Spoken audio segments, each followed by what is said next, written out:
Once this graph is showing the change in the hair growth and not the actual growth, you can see that at 3:1, she has grown 3 inches of hair and begins taking the potion that will exponentially change the growth in her hair.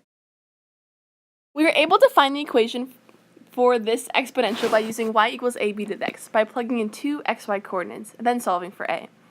Then plugging in a to solve for b.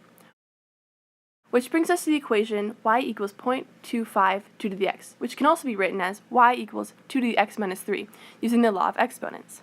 To find out how long her hair is after 3 months of using the area under the curve program in my calculator, I plugged in y equals 2 to the x minus 3 equation into my y1, and then put 3 in the beginning value, then 6 in the ending value, and added 20 parts, which gave me the answer 10.1 inches of growth after she began taking the potion. For part D of the problem, I wanted to find the amount of hair after 9 months, so I ran my area under the curve program and plugged in 3 for the starting value and 9 for the ending value, and ended up with 90.97 inches. But then you have to add the original 3 inches that she had before taking the potion to get the answer of 93.97 inches. To solve the problem of how long until she can leave the tower, you plug in 60 into the y of the equation because she must have 5 feet of hair before she can leave, and there's 12 months in a year, so 5 times 12 is 60 months. So 60 equals 0.125 times 2 to the x.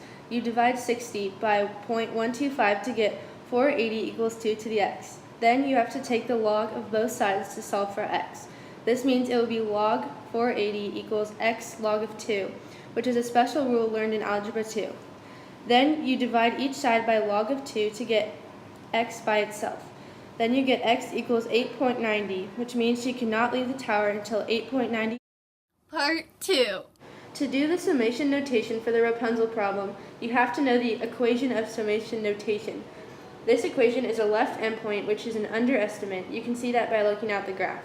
The shaded part between the line and the top of the rectangle is not to be counted for the I equation, while right endpoint is an overestimate because the shaded area is the extra amount that is accounted for. To get a more accurate area under the curve, you average the areas of left endpoint and right endpoint to get the area of the track. Back to the equation. The n is the number of rectangles, and in the problem is specifically asked for 8 rectangles.